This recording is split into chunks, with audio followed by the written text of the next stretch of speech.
Hey, it's Mr. Peace. I wanted to share a really short experiential exercise with you today. It's part of my Diversity, Need Human Kindness Assembly, and I do it for all grade levels, all age levels, but it has to do with the heart, right?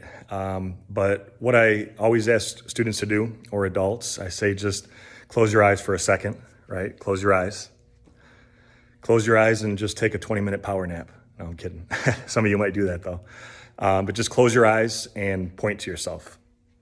Close your eyes and point to yourself.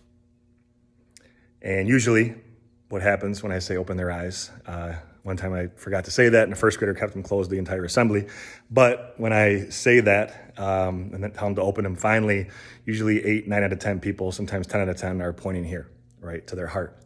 And I think it's for a reason because, sometimes the only thing that people remember you for or want to remember you for is your heart, right? But only if you're doing acts of kindness and acts of love.